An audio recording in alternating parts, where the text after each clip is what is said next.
Ketemu lagi dengan Bagus Juan Maulana SKM dalam video konsultasi Kusta. Teman-teman, hari ini saya akan share materi atas pertanyaan yang saat live streaming bulan kemarin Juli, ada yang menanyakan, Pak Johan, bagaimana sih caranya mengatur atau bagaimana sih tips untuk melakukan hubungan badan atau hubungan seksual beserta istri atau beserta pasangan yang sah untuk penderita kusta. Nah, kemarin saya sudah jawab sekilas, kali ini saya akan share lebih panjang lagi ya.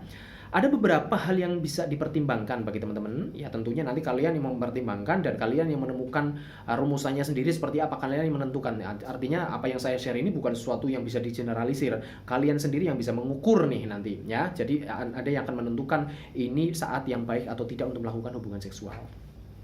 Yang pertama adalah perspektif bahwa seks itu sesuatu yang baik, sesuatu yang bisa mengurangi stress level, ya, stress relief ya, atau penghilang stres. Ya, semuanya juga sudah paham bagi teman-teman yang sudah berkeluarga tentunya sudah merasakan bahwa setelah kita melakukan hubungan badan, kita mencapai puncak atau orgasme, di situ otak kita penuh dengan hormon dopamin, hormon kebahagiaan, sehingga semua stres itu hilang. Ya, hidup ini enteng, hidup ini nggak ada masalah yang berarti ya, seperti itu. Meskipun itu hanya sementara ya.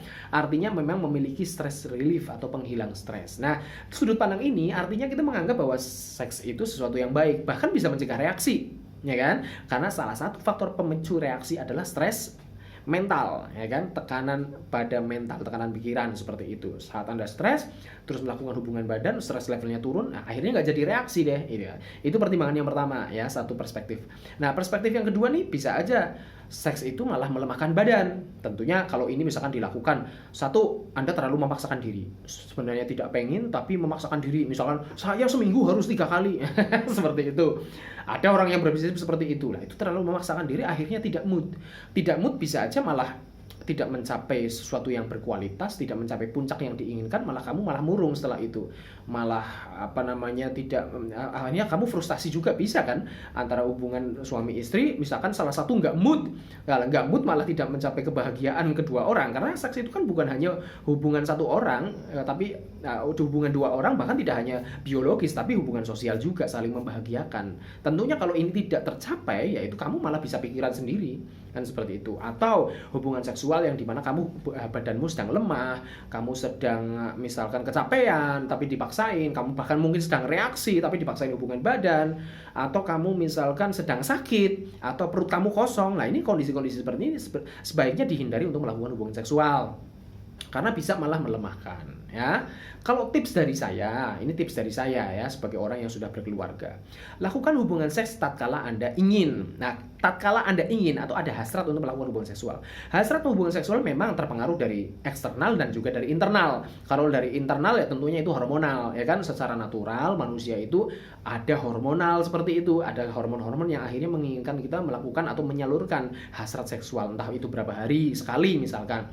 Nah, ini juga tentunya ini sesuatu yang tidak bisa diukur secara matematis karena bukan sesuatu yang empiris yang kelihatan ya. Nah, ini misalkan hasrat seksual, apakah ada rumusannya? Ya, misalkan ada rumusannya pun berapa hari sekali kita merasakan hasrat itu, tapi ini juga dipengaruhi oleh faktor-faktor yang lain. Misalkan untuk usia saya, misalkan usia 43 ini, hasrat seksual bisa aja seminggu 2 kali. Tetapi tatkala beban kerja saya banyak urusan, banyak pikiran dan sebagainya, bisa aja selama 1 minggu itu saya hanya pengen melakukan hubungan badan 1 kali. Atau bahkan mungkin 1 minggu itu karena stres levelnya tinggi, sama sekali tidak berhasrat melakukan hubungan seksual, itu bisa saja terjadi. Nah, seperti itu faktor internal. Faktor eksternal yang bisa memunculkan hasrat ya tentunya adalah rangsangan-rangsangan seksual yang bisa kita terima menggunakan panca indera seperti itu. Nah, tip dari saya adalah ya itu kamu ikuti hasrat saja. Kalau kamu kepengen, salurkan. Kalau tidak pengen, jangan dipaksain gitu loh, Mas. Maksud saya seperti itu. Karena yang kita kejar adalah tadi yang pertama, hubungan seks yang berkualitas, tidak hanya kuantitasnya. Jadi seks itu digunakan sesuatu yang berkualitas, yang memunculkan kebahagiaan sehingga kita bisa melanjutkan hidup kita dengan sehat, dengan baik. Kayak filosofinya Kama Sutra itu loh, Mas. Itu bagus loh, filosofinya Kama Sutra itu bukan hanya sekedar mengatur apa gaya seksual, gaya bermain cinta, gayanya seperti apa dan sebagainya. Enggak, itu loh, pahami filosofinya, Mas. Kama Sutra itu filosofinya adalah begini loh. Bagaimana menciptakan hubungan seksual yang baik, yang berkualitas sehingga mencapai kebahagiaan yang optimal. Setelah mencapai kebahagiaan yang optimal, maka kita tenang, jiwa kita tenang, spiritualitas kita juga tenang, sehingga bisa melanjutkan hidup, melanjutkan Yuk kita melanjutkan perjalanan lagi, menjalankan kehidupan ini, melanjutkan perjalanan filosofis kita, tujuan kita dan sebagainya. Jadi filosofinya ada gitu loh, tidak hanya sekedar hubungan biologis, hubungan badan doang, enggak seperti itu Mas. Jadi tips dari saya, kejarlah tadi yang esensial ya, bahwa hubungan badan itu kita mementingkan kualitas. Nah yang namanya mementingkan kualitas, makanya tips dari saya tadi, kalau misalkan nggak pengen ya udah nggak usah dipaksain gitu.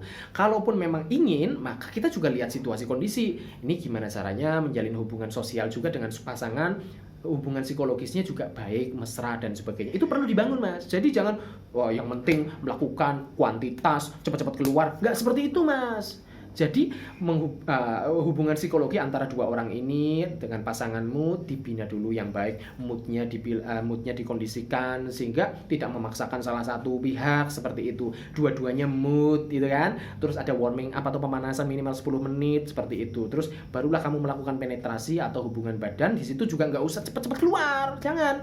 Diatur ritmenya seperti itu, dan kamu bagaimana mengatur kecepatannya dalam melakukan hubungan atau penetrasi tersebut sehingga terciptalah orgasme yang berkualitas.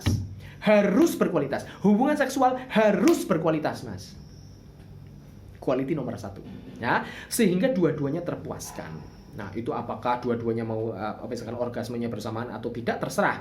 Kamu bisa melakukan deal-dealan, ngobrol, itu lebih baik sehingga apa yang diinginkan kedua belah pihak itu tercapai bersama. Seperti itu, dua-duanya happy sehingga kamu stress levelnya juga hilang. Setelah itu kamu bisa istirahat, besok kamu fit ya, fit dan merasakan lebih baik lagi, semangat untuk melanjutkan hidup. Seperti itu ya, itu tips dari saya.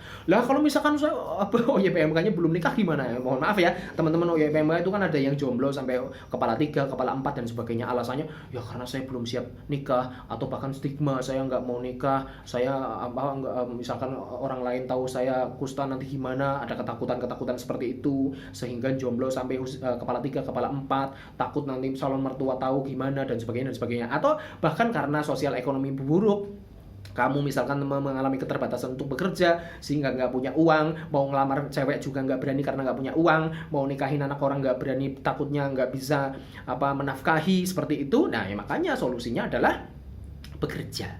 Solusinya adalah berbisnis, punya pendapatan ya. Tapi saya saran bagi teman-teman yang masih jomblo, yang masih single, menikah adalah fitrah manusia. Menikahlah. Bagaimana cara menikah? Ya kamu harus berpenghasilan.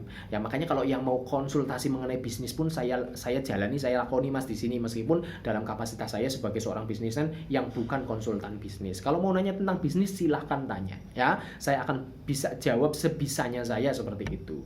Ya, menikah kalian lebih bahagia, kalian bisa lebih mengurangi stress level, kamu ada teman curhat yang bisa mengerti kamu, hidupmu lebih kuat, kamu nanti punya anak dan sebagainya, meskipun itu salah satu bisa, ini bisa sumber stres juga, tapi bisa merupakan sumber kebahagiaan juga. Hidup lebih positif jika kamu memiliki pasangan dan juga memiliki anak. Seperti itu tips dari saya, semoga sehat selalu. Assalamualaikum warahmatullahi wabarakatuh.